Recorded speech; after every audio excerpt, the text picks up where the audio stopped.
Un gusto saludarlos, queridos hermanos. Gracias por seguir reflexionando y queriendo adentrarse en esta conciencia, en esta evangelización integral de lo que es Laudato Si, el cuidado de la casa común. Alabar al Señor en nuestras vidas, con la creación, con nuestras relaciones, y pues ir profundizando en esta humanidad integral. En esta ocasión, pues, tendremos el capítulo 4 de la encíclica Laudato Si, una ecología integral. Y pues para disponernos bien y también para reflexionar sobre el tema, pues vamos a hacer nuestra oración. En nombre del Padre, y del Hijo, y del Espíritu Santo. Amén. Ven, Espíritu Santo, llena los corazones de tus fieles y enciende en ellos el fuego de tu amor. Envía tu Espíritu Creador y renueva la faz de la tierra. Oh Dios, que has iluminado los corazones de tus hijos con la luz del Espíritu Santo, haznos dóciles a sus inspiraciones para gustar siempre el bien y gozar de su consuelo. Por Cristo nuestro Señor. Amén.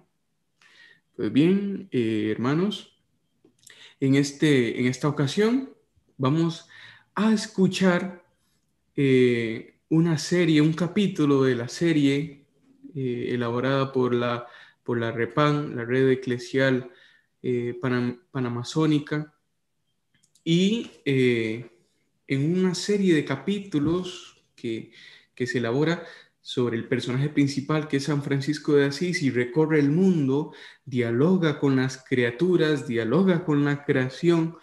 Y pues en este caso yo quisiera compartir con ustedes uno de los capítulos que San Francisco de Asís se encuentra con sus hermanos y hermanas, o sea, con el ser humano, y dialoga con el ser humano. Y vale la pena iniciar este encuentro de este día para hablar de una ecología integral, y para hablar de esa ecología integral vale la pena escuchar y tener un acercamiento pues a esta serie que les invito pues atentamente a escuchar.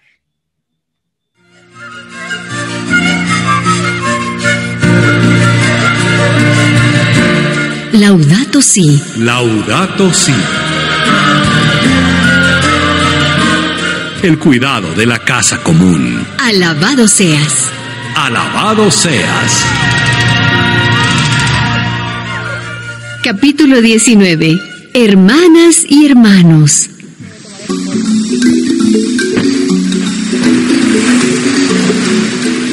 Nuevamente con ustedes, hijas e hijos de Dios. Bendiciones, buenas energías y paz. En estos días he conversado con muchas criaturas. Hablé con el hermano Sol y con la hermana Nieve. Hablé con los peces y los pájaros, y hasta con la hermana Lombriz hablé.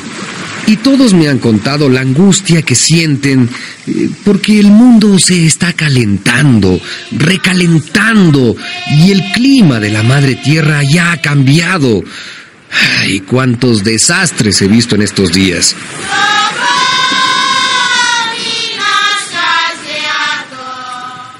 Hoy quiero conversar con mis hermanos de sangre, hombres, mujeres, con los más pobres entre los pobres.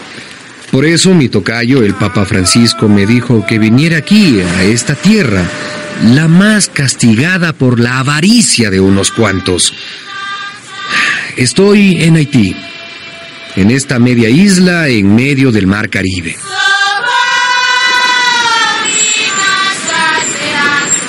Muy buenas, la paz con ustedes. Bonjour, amis. Bon matin, visité. Quisiera hablar con ustedes. Y nosotros contigo, San Francisco. No me llamen santo, que santo solo es Dios. Bueno. Me disculparán que no sé hablar la lengua de ustedes. Hablamos creol. ¿Creol? Pero también español. Ah, qué bien, para que me cuenten cómo es la vida en Haití. Es mala, Padre Francisco, muy mala. No, tampoco me llamen padre, que padre solo es Dios, y todos nosotros somos hermanos. Muy bien, hermano Francisco. Pues te vamos a contar. Los escucho. Este país era muy lindo antes, con palmeras, con playas, con ríos, un país fresco. Pero nos pusieron a sembrar cañas de azúcar. Solo caña, monocultivo. Teníamos bosques, muchos árboles. Pero como era madera preciosa, caoba, cortaron todo. Acabaron con los bosques y con los ríos. Mira el calor que hace ahorita. No se aguanta. ¿Y los campesinos qué siembran? No hay dónde sembrar. Como no hay árboles, como no hay raíces, la tierra se va al mar. El viento y la lluvia la arrastra al mar. Mira esas montañas peladas. Ajá, las veo. Estamos pasando hambre, Francisco. Ellos dicen que somos pobres porque no trabajamos por haracanes. No lo creo, porque en Italia, mi país, los pobres eran los que se partían el lomo trabajando de sol a sol y los ricos paseando. Dice que somos pobres porque somos borrachos, porque tenemos muchos hijos, porque no sabemos ahorrar. No, tampoco lo creo. En mi país, los ricos despilfarraban y los pobres contaban sus moneditas para dar de comer a su familia. También dicen que somos pobres ¿Por qué? por castigo de Dios. No. Que por eso nos cayó el terremoto que mató aquí a medio mundo. Dios no castiga a sus hijos ni a sus hijas. ¿Cómo podría hacerlo? Pero... ¿Cómo podría darles una piedra cuando le piden pan? Entonces, ¿por qué tanta pobreza, hermano Francisco? Explícanos. Después de hablar con muchas criaturas, ya lo entendí. Ustedes no son pobres, son empobrecidos, que es muy distinto. ¿Y cuál es la diferencia, hermano Francisco? La verdadera razón de la pobreza es la injusta distribución de la riqueza. A muchos les falta lo que a unos pocos les sobra. ¿Quieres decir que somos nosotros pobres porque ellos son ricos? No, al revés. ¿Qué? Ellos son ricos porque los empobrecen a ustedes. La mitad de las riquezas de la humanidad está en manos del 1% de la población mundial. 300 personas acaparan los recursos que corresponden a 3.000 millones de personas. Cada año se concentra más y más la riqueza. Unos pocos lo tienen todo y quieren tener más. Mira cómo estamos, Francisco. Sí. Sin tierra, sin techo, sin trabajo, pasando hambre. Y sobre todo nosotras las mujeres, que somos las más pobres entre los pobres. Ay, tierra, techo y trabajo. Tú lo has dicho bien, hermana. Eso es lo que necesitan las hijas y los hijos de Dios. ¿Verdad? Tierra para sembrar y comer, techo para abrigarse y vivir, y trabajo para tener dignidad. Ya está pidiendo comida, Sultán. Me da vergüenza, hermano Francisco, que no puedo invitarte a pasar a mi casa. Ah, no te preocupes. Ni un vaso de agua puedo invitarte, porque el agua que tomamos es mala. Ni un pan no podemos ofrecerte. No, tranquilos. Ay, hermano Francisco, la vida no pavó y si tuis. La vida de nosotros aquí es muy triste. Escúchenme, aquí donde me ven, yo nací en cuna de oro. Mi padre, Pedro Bernardone, era riquísimo, mercader de telas y tapices. Quería que yo fuera como él, que ganara mucho dinero. Un día me amenazó. Eres un vago, un haragán, un parrandero. Si no quieres trabajar, tendrás que pagarme hasta la última moneda de todo lo que has comido en mi mesa estos años. ¿Y qué hiciste, hermano Francisco? ¿Le pagaste? No, me encueré. ¿Cómo que te encueraste? Sí, en la plaza de Asís, delante de mi padre y delante de todo el vecindario. Aquí está la ropa que me diste. ¿Qué más quieres? Ahora nada tengo y nada te debo. ¡Insolente! Desde ese día renuncié a todas las riquezas. Yo quería ser pobre, pobre como ustedes. ¿Para qué querías eso? ¿Un pobre más en este mundo? Pensaba entonces que mi pobreza, que mi renuncia le agradaba a Dios. pero ya entendí que Dios quiere otra cosa. ¿Qué cosa, hermano Francisco? Trabajar con pasión para que todo el mundo viva con más dignidad y menos sufrimiento. Eso. Para que nadie empobrezca a nadie. Para que los pobres dejen de ser pobres. Bom dia, Tadeu, Francisco. Dice el Papa Francisco en su encíclica Laudato Si, alabado seas. En las condiciones actuales de la sociedad mundial, donde hay tantas inequidades y cada vez son más las personas descartables, privadas de derechos humanos básicos, el principio del bien común se convierte en una opción preferencial por los más pobres. La distribución justa de los frutos de la tierra y el trabajo humano no es mera filantropía, es un deber moral. Para los cristianos, la carga es aún más fuerte, es un mandamiento. Se trata de devolverles a los pobres y a los pueblos lo que les pertenece. Una producción de la Red Eclesial Panamazónica, REPAM.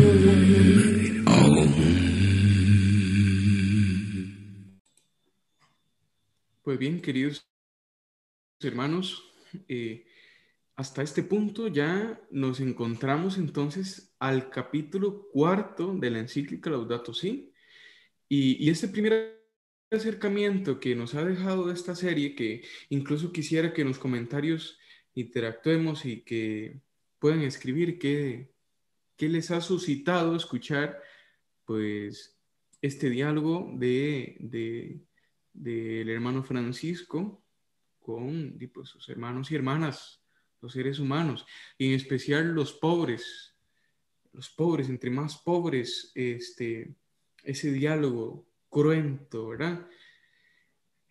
Quisiera que dejaran en sus comentarios esto, ¿verdad? Y vale la pena a este punto definir entonces qué es lo que estudia la ecología. Y esto es lo que el Papa Francisco pues realmente hace. ¿Qué es lo que estudia realmente la ecología? Y entonces para contestar a esto hay que retomar todas las ideas que hemos venido diciendo sobre las relaciones. Recordemos las relaciones porque es vital recordar cuáles son las relaciones. Relación con Dios, relación con los hermanos y relación con las cosas, con la creación.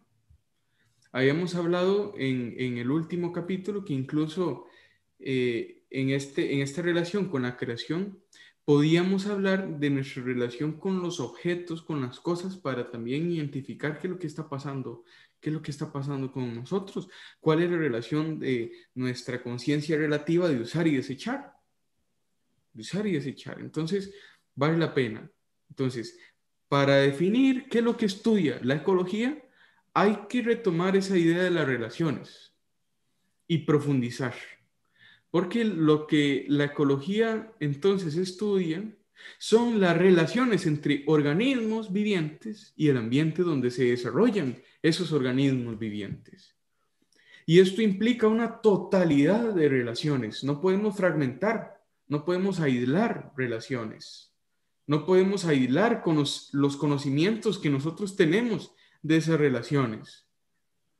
Así que para examinar las razones del por qué se contamina un lugar, del por qué se destruye un ecosistema, del por qué se destruye una sociedad, del por qué se destruye la dignidad, hay que analizar el funcionamiento de la sociedad.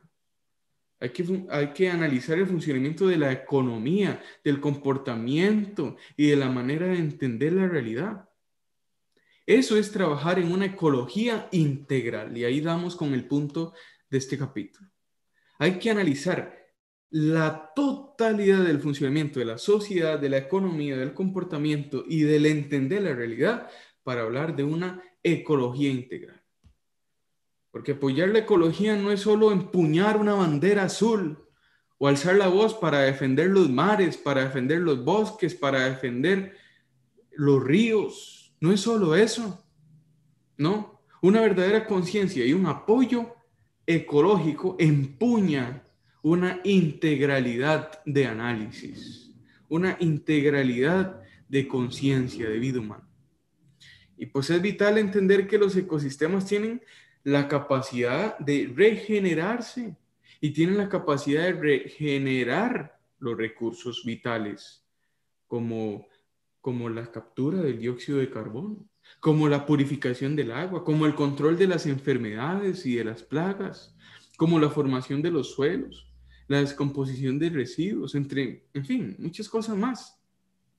Eso es lo que hace el ecosistema. Por lo que es vital entonces una ecología ambiental para cuidar esos ecosistemas que ayudan a regenerar recursos y a regenerarse. Entonces es vital, sí, es vital apoyar una ecología ambiental. Pero si solo se luchara por este tipo de ecología ambientalista, fracasaremos. Fracasaremos en el intento porque así como es necesaria una ecología ambiental, es de vital importancia una ecología económica, una ecología social y moral, capaz de obligar a considerar la realidad de manera más amplia. Por lo tanto, así como interaccionan entre sí todos los ecosistemas y los mundos de referencia social, así el todo es superior a una parte, el todo es superior a una fragmentación de la ecología, de los ecosistemas. Una ecología social es necesaria, y la ecología social es institucional y alcanza distintas dimensiones de grupos sociales, pasando primero por la familia, que es lo primero, siguiendo por la comunidad local, siguiendo por el país, por la nación, hasta que llega finalmente una vida internacional. Una ecología social es necesaria. Y esto exige la identidad común, no una identidad exclusiva. Entonces no se concibe destruir o crear nuevas ciudades supuestamente más ecológicas. No se concibe destruir lo que ya tenemos para construir algo más ecológico, ¿no? Porque hace falta incorporar la historia, hace falta incorporar la cultura, la arquitectura del lugar, la identidad original. Y por lo tanto se exige una ecología de cuidar las riquezas culturales de la humanidad, en el sentido más amplio de lo que estas palabras pueden significar. Y esto es un gran problema, porque el querer homogenizar todo, por ejemplo, vimos en la serie Haití el monocultivo, el querer homogenizar todo, incluso homogenizar culturas, el homogenizar la economía, es un gran problema, porque una cultura y una ecología integral integra la perspectiva de los derechos más íntimos de los pueblos, integra la cultura, integra la historia del lugar. Ahora, por ejemplo, solo por poner un ejemplo, en nuestro país nos preocupan los ecosistemas marítimos. Y claro, muchos alzaron la voz para vetar la ley, etcétera, etcétera, de la pesca de arrastre, por ejemplo. Pero yo pregunto, así como nos preocupa esos ecosistemas marítimos, solo por poner un ejemplo, nos preocupa de igual manera la desaparición de nuestra idiosincrasia. Nos preocupa de igual manera la pérdida de nuestra cultura. Porque es que el gobierno recorte los presupuestos del Ministerio de Cultura, eso no es desaparecer la cultura. Eso afecta a la economía de los que ahí trabajan y de los que ahí estudian. Pero eso no abarca la totalidad de nuestra cultura. Pero al parecer incluso en eso a muchos no les importa, no les importa. Nos preocupa la desaparición de nuestra idiosincrasia, de nuestra democracia, de nuestra cultura, de nuestros ideales más profundos. al igual que nos preocupa cómo se pueden destruir esos lugares marítimos. Debemos ser conscientes de que la desaparición de la cultura de un pueblo es tanto o más grave que la desaparición de una especie vegetal o animal. Repito la idea porque ya tiene que ocasionarnos esto una inquietud. La desaparición de la cultura de un pueblo, de la idiosincrasia de un pueblo, es tanto o más grave que la desaparición de un animal o de una planta. Y homogeneizar las estructuras sociales de una nación es tanto o más grave que la alteración de los ecosistemas. Así que para que pueda hablarse de un auténtico desarrollo, para que pueda hablarse de una auténtica ecología integral, debe contribuir una mejora integral de la calidad de vida humana. Por eso, antes de defender alguna agenda ambientalista radical, hay que considerar primero la calidad de vida humana. Y por ejemplo, en Costa Rica, debemos pensar primero en la calidad de vida de las periferias sociales de nuestras costas, el Caribe y el Pacífico. Antes de defender cualquier apoyo ambiental, hay que apoyar primero la calidad de vida de esas periferias. Porque lo que hacen esas agendas ambientalistas es incluso seguir contribuyendo a deteriorar aún más la calidad de vida y la dignidad de cientos, de miles de personas. Si todos sintiéramos y viviéramos en una red de comunión y de pertenencia, cualquier lugar donde podemos vivir dejaría de ser un infierno, dejaría de ser una tortura para convertirse ahora en una vida digna. Si cuidamos los lugares comunes, se acrecienta el sentido de pertenencia y por lo tanto crece arraigo. Y el sentido de estar en casa. Pero no hacemos eso. En lugar de eso, excluimos a los descartados, olvidamos a los pobres, luchamos por el cuidado del ambiente, aunque nos llevemos por encima la vida de cientos de personas. No hay sentido de comunión, no hay sentido de pertenencia, y en el intento de una ecología fragmentada, de una ecología dividida, de una ecología sectorizada, no queda más que el fracaso, no queda más que la autoaniquilación. Una frase que el Papa Francisco cita, él la dice en la encíclica en este capítulo, pero lo recuerdo que el Papa San Juan Pablo II lo decía. Y quiero que quedara grabado en los corazones nuestros, en nuestra espiritualidad, en nuestra humanidad. El amor siempre puede más. Siempre puede más. Y ante la crisis tan grande que vivimos, ante la crisis en el ámbito social, ante la crisis en el ámbito moral, en el ámbito económico, en el ámbito ambiental, en la ecología, en la toma de decisiones, el amor siempre puede más, siempre puede más. La no comunión y el no sentido de pertenencia nos dará una limitada visión y una vida de mínimos. Una vida de mínimos. Para defender una agenda ambientalista, para ir a darnos cuenta qué viven y cómo viven las periferias costeras de nuestro país, el amor siempre puede más para dar una respuesta vital en la dignidad de esas personas. Y parte del desarrollo globalizado, parte de la globalización es una búsqueda exacerbada de la belleza en el diseño arquitectónico, tecnológico, etc. Pero es más valioso el servicio a la belleza. porque el servicio contribuye a la calidad de vida, a la adaptación del ambiente, al encuentro y a la ayuda mutua. Y eso ya de por sí es la máxima expresión de la belleza. Solo la belleza salvará al mundo.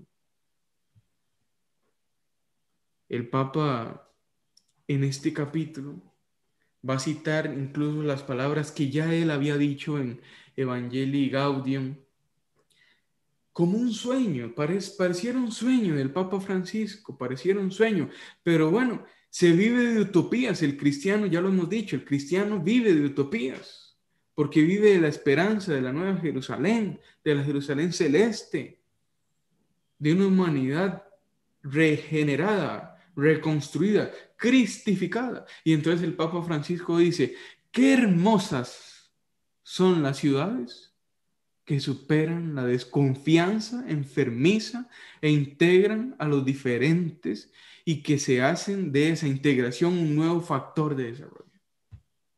Es que el servicio es belleza. Y el Papa dice, qué hermosas las ciudades que superan la desconfianza y que integran para construir desarrollo. Dice el Papa, qué lindas son las ciudades que aún en su diseño arquitectónico están llenas de espacio que conectan, que relacionan, que favorecen el reconocimiento del otro. ¿Nos damos cuenta? ¿Notamos la importancia de hacer prevalecer el bien común? Es que no se trata simplemente de defender agendas fanáticas ecológicas. No, no, es necesaria una ecología integral, porque de lo contrario lo que se logrará es deshumanizar nuestras acciones y empeorar las situaciones sociales y el deterioro económico.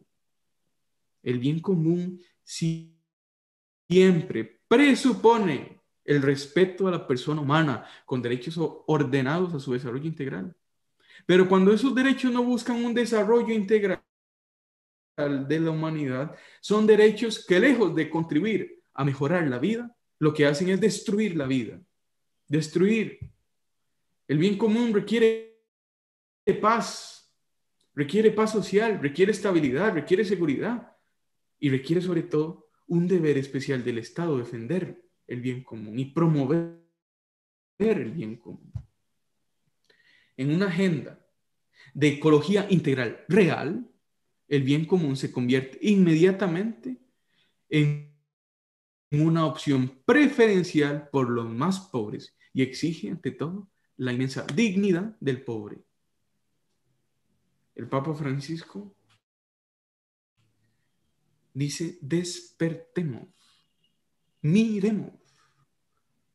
Basta alzar nuestros ojos y entender que se exige, que se nos exige, que se le exige al mundo, que se le exige al Estado, que se le exige a los ciudadanos, que se le exige a los cristianos, que se le exige a todas las personas de buena voluntad, una ética fundamental para la realización efectiva del bien común.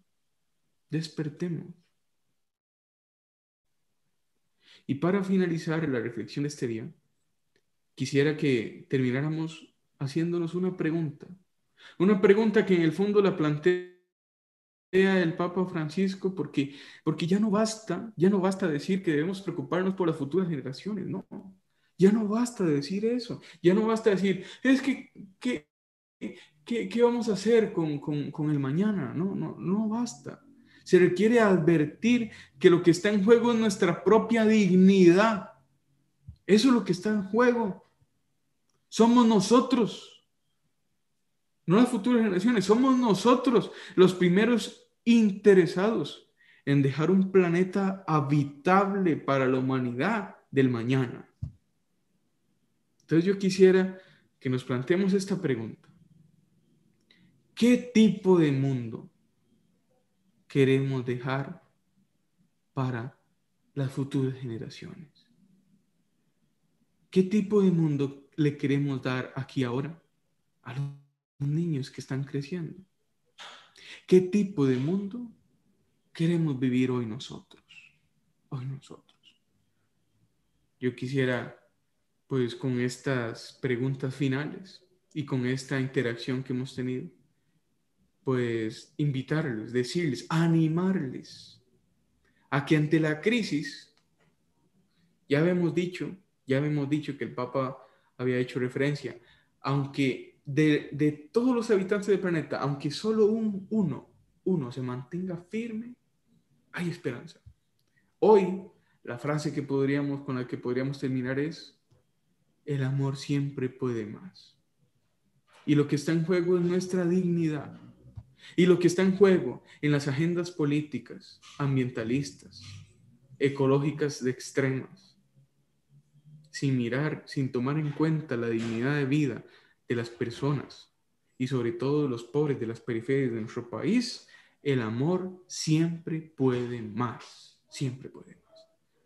Que Dios los acompañe, que el Señor los bendiga y que San Francisco de Asís, la Virgen María, pues siempre.